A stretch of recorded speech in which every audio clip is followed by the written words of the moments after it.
रेखाच रेसिपीमध्ये तुमचं सर्वांचं खूप खूप खूप स्वागत। आज आपल्याला आतून मऊ वरून कुरकुरीत असलेली मस्त अशी मुगाच्या डाळीची भजी तयार करायची आणि सोबतच हिरवी चटणी सुद्धा करायची। ही भजी आतून जाळीदार, मऊ लुसलुशीत आणि वरून छान कुरकुरीत होतात। खायला सुद्धा खूपच मस्त लागतात आणि मुगाच्या डाळीची भजी दिवसभर जरी राहिली तरी सुद्धा अजिबात वातोळ होत नाही, छान मऊ लुसलुशीत राहतात। तर ही भजी दिवसभर राहिली तरी मऊ लुसलुशीत राहण्यासाठी, आतून मस्त जाळीदार मऊ लुसलुशीत होण्यासाठी आणि छान वरून कुरकुरीत होण्यासाठी मी तुम्हाला रेसिपीमध्ये काही टिप्स सांगणार आहे। त्याच्यासाठी संपूर्ण रेसिपी तुम्ही बघा। तर मुगाच्या डाळीची भजी तयार करण्यासाठी आपल्याला काय काय साहित्य लागणार आहे आणि ती कशी तयार करायची हे बघण्यासाठी लगेचच किचन मध्ये जाऊया। जर माझ्या रेसिपीज तुम्हाला बघायला आवडत असतील तर एक लाईक जरूर करा आणि जे कोणी आता माझ्या रेसिपीज नव्याने बघत आहेत त्यांनी माझ्या चॅनेलला जरूर सबस्क्राइब सुद्धा करा। चॅनेलला सबस्क्राइब करण्यासाठी बेल आयकॉन प्रेस करा, म्हणजे माझ्या नवीन रेसिपीचं नोटिफिकेशन तुम्हाला लगेच मिळेल आणि माझी नवीन रेसिपी लगेचच बघता सुद्धा येईल।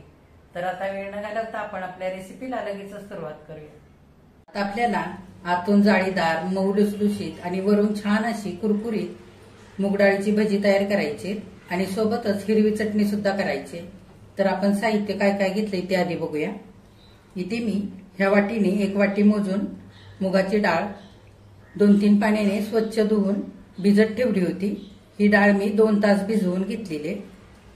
इथे मध्यम आकाराचे 2 कांदे बारीक चिरून घेतले, थोडीशी कोथिंबीर स्वच्छ धुवून बारीक चिरून घेतले, 4-5 हिरव्या मिरच्यांचे तुकडे घेतले, 4-5 लसूण पाकळ्या, थोडंसं आलं, 1 चमचा पोहे, चवीनुसार मीठ, लाल तिखट अर्धा चमचा, पाव चमचा हळद, पाव चमचा ओवा, अर्धा चमचा धने, अर्धा चमचा जिरे, 5-6 कढीपत्त्याची पानं स्वच्छ धुवून बारीक चिरून घेतलेत।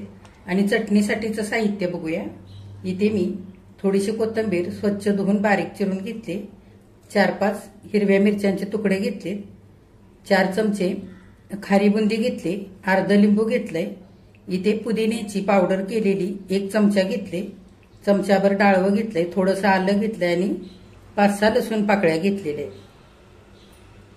हे बघा, मुगाची डाळ मी इथे 2 तास चांगली भिजवून घेतलेली आहे। डाळ चांगली भिजलेली, तासभर ही डाळ भिजवली तरी सुद्धा चालते। आता ही डाळ आपण एका गाळणीने चांगली गाळून घेऊया। आपल्याला ह्यातलं सगळं पाणी काढून टाकायचे। डाळ भिजत घालत असताना डाळ निवडून स्वच्छ 2-3 पाण्याने धुवून घ्यायची आणि मगच भिजायला घालायची, कारण डाळीला कीटकनाशक पावडरी लावलेल्या असतात त्याच्यासाठी। आता आपण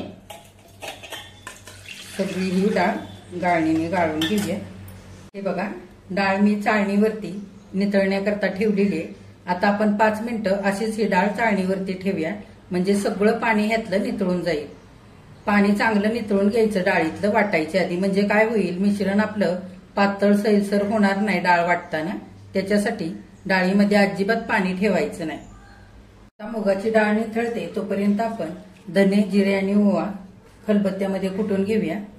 धने घालूया। जर तुम्हाला असं कुटून नसेल घालायचं तर मिक्सरवरती ओबडधोबड करू शकता। जिरे आणि ओवा घालूया। असं खलबत्त्यामध्ये कुटून घातलं की मुगाची भजी चवीला अगदी मस्त खमंग होतात। बघा, सगळं मी असं ओबडधोबड कुटून घेतलेलं आहे। आता हे कुटून घेतलेलं साहित्य भजी खाताना दाताखाली आलं ना की भजी चवीला खूप भारी लागतात। आता आपण सगळं काढून घेऊया। त्याच खलबत्त्यामध्ये आलं, लसूण आणि मिरचीचा ठेचा करूया। असं ठेचून घातलं ना की भजी खूप चवीला चांगली लागतात। त्याच्यासाठी जर तुम्हाला खलबत्त्यामध्ये ठेचून नसेल घ्यायचं सगळं साहित्य तर तुम्ही मिक्सरच्या भांड्यामध्ये घालून मिक्सर चालू बंद करत ओबडधोबड वाटून घेऊ शकता। आता आपण हलकस असं कुटून घेऊया। ओबडधोबडच कुटायचंय, फार बारीक नाही करायचं। हे बघा, आलं, लसूण आणि मिरची अशी ओबडधोबड कुटून घेतलेले। आता आपण डाळ वाटून घेऊया। बघा, 5 मिनिटं आता झालेली, मुगाची डाळ चांगली निथळलेली। आता ती आपल्याला वाटून घ्यायची। वाटून घ्यायच्या आधी आपण 2 चमचे मुगाची डाळ बाजूला काढून ठेवूया। आपण मुगाची डाळ वाटून घेऊया। मिक्सरचं भांडं मी इथे घेतलेलं आहे। अर्धी मुगाची डाळ भांड्यामध्ये घेऊया। आपल्याला बिना पाणी घालता ही डाळ वाटून घ्यायची. मुगाची डाळ भिजत घातल्यानंतर बऱ्यापैकी पाणी शोषते. तर बऱ्यापैकी पाणी असतं डाळीमध्ये, तर पाणी लागत नाही आपल्याला इथे डाळ वाटून घेताना. हे बघा, मुगाची डाळ मी इथे बिना पाणी घालता अशी वाटून घेतली. फार बारीक वाटलेली नाहीये, रवाळ अशी ठेवले. मुगाची डाळ भिजवून घेतलेली असल्यामुळे अगदी सहज वाटली जाते, पाणी लागत नाही वाटायला. ह्या पद्धतीने डाळ वाटून घ्यायची, म्हणजे काय होईल, भजी मस्त कुरकुरीत होतील वरून आणि आतून मस्त जाळीदार मऊसूद अशी होण्याकरता काय वापरायचंय त्याच्यासाठी मी तुम्हाला एक टिप सुद्धा सांगणार आहे. आता उरलेली डाळ आपण ह्याच पद्धतीने अशी रवाळ वाटून घेऊया. दुसऱ्यांदा मिक्सरच्या भांड्यामध्ये मुगाची डाळ घेऊन अगदी थोडीशी फिरवले. आता काय करायचंय, इथे आपल्याला 1 चमचा पोहे घेतलेत, ते धुवून डाळीमध्ये घालायचे. मी पोहे चांगले 2 वेळा धुवून घेतलेत. आता हे पोहे आपण डाळीमध्ये घालूया. असे पोहे घातल्याने काय होईल, आपली भजी आतून मस्त जाळीदार आणि मऊ लुसलुशीत होतील. जर तुम्हाला पोहे नसतील घालायचे ना, तर तुम्ही तांदळाचं पीठ सुद्धा थोडंसं चमचाभर इथे घालू शकता. पोहे घालून उरलेली डाळ सुद्धा छान रवाळ अशी इथे वाटून घेतलेली. आता ही डाळ आपण 5 मिनिटांकरता झाकून ठेवूया आणि तोपर्यंत चटणी करून घेऊया.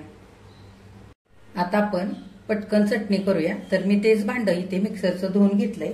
भांड्यामध्ये चटणीचं सारं साहित्य घेऊया. लसूण, आलं, डाळवं, मिरची आणि कोथिंबीर. त्यातच 4 चमचे बुंदी सुद्धा घालूया. जर तुमच्याकडे बुंदी नसेल तर तुम्ही बारीक शेव वापरू शकता.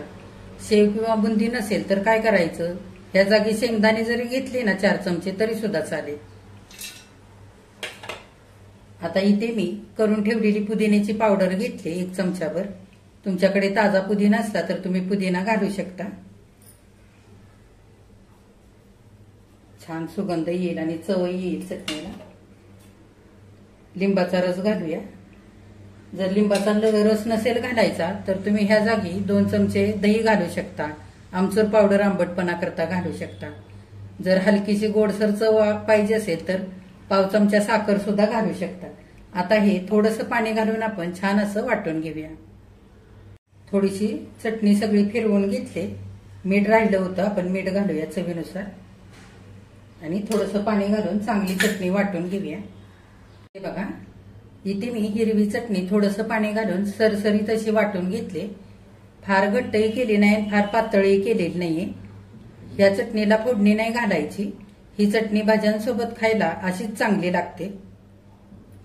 वाटून घेतलेल्या मुगाच्या डाळीमध्ये आपण सगळं साहित्य एक एक करून घालूया. आधी आपण चिरून घेतलेला कांदा घालूया. आता चिरून घेतलेली भरपूर अशी कोथिंबीर घालूया. आता आपण चिरून घेतलेली कढीपत्त्याची पानं घालूया. जर तुम्हाला इथे कढीपत्त्याची पानं नसतील घालायची ना, नाही घातली तरी सुद्धा चालतील. कढीपत्त्याच्या पानाने भजीला मस्त चव येते, त्याच्यासाठी मी इथे 5-6 पानं बारीक चिरून घेतलीत. आता धने, जिरं आणि ओवा आपण ओबडधोबड कुटून घेतलेला तो पण घालूया. लाल तिखट आणि हळद घालूया. मी मिरचीचा ठेचा केलेला आहे तरी सुद्धा थोडीशी मिरची पावडर इथे वापरते. आता आपण हा मिरचीचा ठेचा केलाय तो घालूया. तुम्ही नुसता मिरचीचा ठेचा घालू शकता किंवा नुसतं लाल तिखट सुद्धा इथे वापरू शकता तुमच्या आवडीप्रमाणे. पण मिरचीचा ठेचा, लाल तिखट जर भजीला घातलं ना तर दोन्हीची चव छान लागते भजीमध्ये. आता आपण चवीनुसार मीठ घालूया.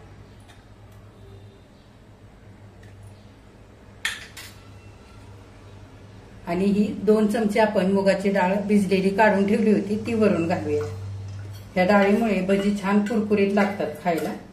थोडीशी अशी डाळ घालायची. आता भजीमध्ये घातलेलं सगळं साहित्य चमच्याने आपण डाळीमध्ये चांगलं मिसळून घेऊया. इथे मी खायचा सोडा वापरलेला नाहीये. भजी आतून जाळीदार आणि मऊ होण्यासाठी आपण 1 चमचाभर पोहे घातलेले आहेत आणि 1 चमचाभर आपल्याला कडकडीत तेलाचं मोहन सुद्धा घालायचंय. आपण हाताने सगळं साहित्य एकजीव करून घेऊया. हे बघा, इथे पाणी अजिबात वापरलेलं नाहीये. डाळीमध्ये पण पाण्याचा बऱ्यापैकी अंश असतो आणि आपण कांदा घातलाय, कोथिंबीर घातलेली आहे, त्याला सुद्धा थोडंसं पाणी सुटतं. त्याच्यामुळे इथे अजिबात पाणी लागत नाही. जर पाण्याचा वापर केला तर भजी आपली छान जाळीदार, मऊ आणि कुरकुरीत वरून होणार नाहीत. आता आपण लगेचच भजी करायला घेऊया. हे बघा, भजी तळण्यासाठी कढईमध्ये मी तेल गरम करायला ठेवलेलं आहे. तेल आता चांगलं गरम झालेलं आहे. ह्याच तेलातलं आपण चमच्याभर तेल घेऊन भजीच्या पिठामध्ये मोहन घालूया. भजीचं पीठ तयार केलंय त्याच्यामध्ये चमच्याभर तेल घालूया आणि चांगलं मिसळून घेऊया. असं कडकडीत तेलाचं मोहन घातलं की सोडा घालायला लागत नाही. भजी आतून छान जाळीदार आणि मऊ होतात. आता आपण भजी करायला घेऊया. आता तेल चांगलं गरम झालेलं आहे. आपण हाताने भजी तेलामध्ये घालूया. भजीचं पीठ हातावरती घ्यायचं आणि हलक्या हाताने असं करून गोल करून घालायचं. फार दाबून दाबून गोल करायचं नाही. भजी मग त्याच्यामुळे चांगली होत नाहीत, छान अशी कुरकुरीत. हे बघा, जशी तुम्हाला करायची आहे तशी तुम्ही ही भजी लहान मोठी करू शकता. थोडीशी उबडधोबडच ठेवायची, फार अगदी अशी गोल गोल करायची नाही.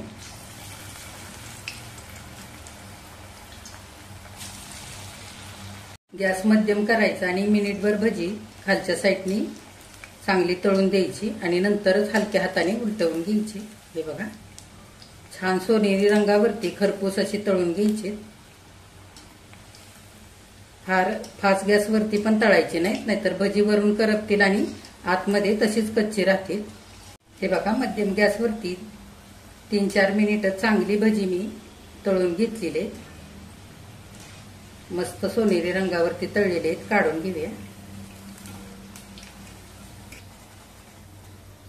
हे बघा, तळलेली भजी आपण ताटामध्ये काढूया. आता आपण तेलामध्ये आणखी भजी तळण्यासाठी घालूया. प्रत्येक वेळेची भजीची बॅच तळण्यासाठी घालताना गॅस थोडासा मोठा करायचा.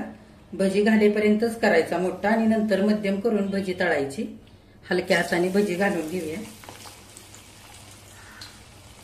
म्हणजे काय होतं, असं फास्ट गॅसवरती भजीची बॅच तळायला घातली की एकसारखी भजी वरून छान सारी कुरकुरीत तळली जातात. त्याच्यासाठी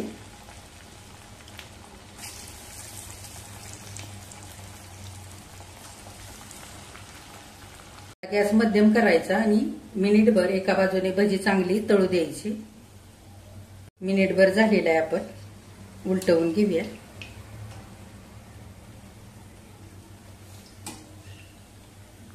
छान 2-3 मिनिटं सोनेरी रंगावरती खरपूस अशी भजी तळून घ्यायची.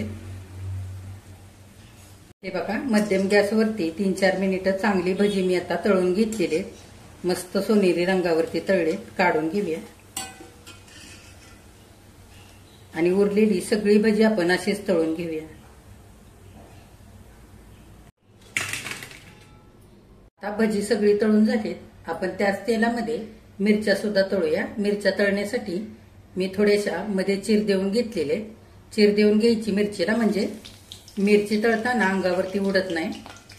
छान आता मिरची सुद्धा आपण तळून घेऊया. हे बघा, मिरच्या सुद्धा तळलेले. आता गॅस बंद करूया आणि मिरच्या काढून घेऊया. वरून थोडंसं मीठ घालूया. बघा, मुगाची सगळी भजी इथे तळून झालेली. मी तुम्हाला एक भजी सुरीने कापून दाखवते. मस्त वरून कुरकुरीत आणि आतून जाळीदार मऊ लुसलुशीत झालेली. हे बघा,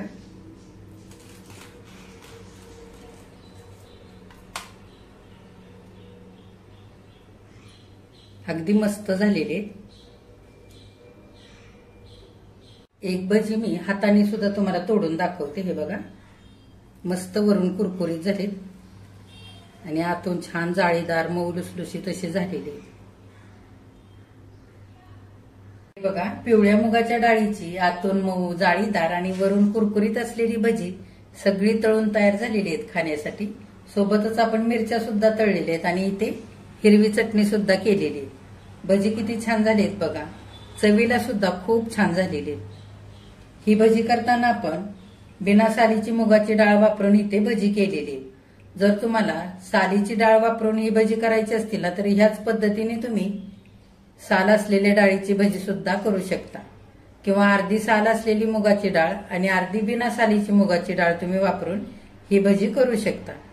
तर आता पावसाळ्याचे दिवस चालू आहेत, तर अशी तुम्ही सुद्धा मुगाच्या डाळीची गरम गरम भजी बनवा, चटणी बनवा, मिरच्या तळा आणि मस्त गरम गरम फक्कड मसाला घालून चहा सुद्धा तयार करा। तर तुम्ही मुगाच्या डाळीची भजी केल्यानंतर कशी झाली ते कमेंट करून मला नक्की सांगा। आजची रेसिपी आवडली असेल तर एक लाईक सुद्धा करा, आणि जे कोणी आता माझ्या रेसिपीज नव्याने बघत आहेत त्यांनी माझ्या चॅनेलला जरूर सबस्क्राईब सुद्धा करा।